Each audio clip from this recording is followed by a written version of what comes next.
Hello everyone. तर आज आपण बनवणार आहोत एकदम सिंपल अशी मुगाची खिचडी.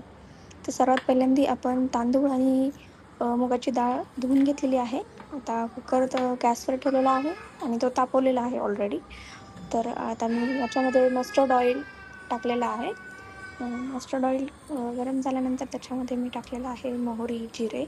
थोडंसं तडतडल्यानंतर थोडंसं परतवून घ्यायचं आणि मग त्याच्यामध्ये टाकायचं आहे कढीपत्ता.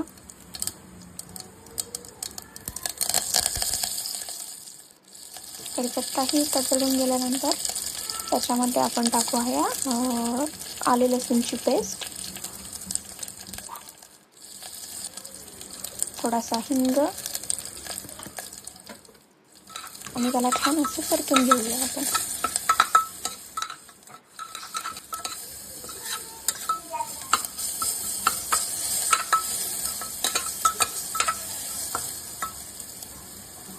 छान परतून वगैरे झाल्यावर आपण त्याच्यामध्ये स्वच्छ धुवून घेतलेले तांदूळ आणि डाळ टाकू.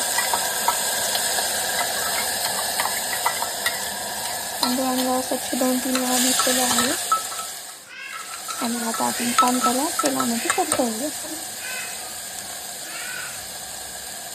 आता त्याच्यामध्ये आपण हळद टाकूया, मीठ टाकूया आणि परत थोडेसे परतवूया, जेणेकरून हळद आणि मीठ सगळीकडे समानतेने सरल्या जाईल आणि लागेल सगळ्या तांदळाला आणि डाळीला.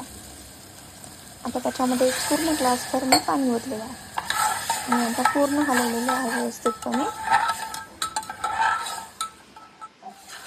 व्यवस्थित हलवून झाल्यानंतर आपण त्याला कुकरचे झाकण लावून मंद आचेवर 3 शिट्ट्या होईपर्यंत शिजवून द्यायचं. म्हणजे मग छान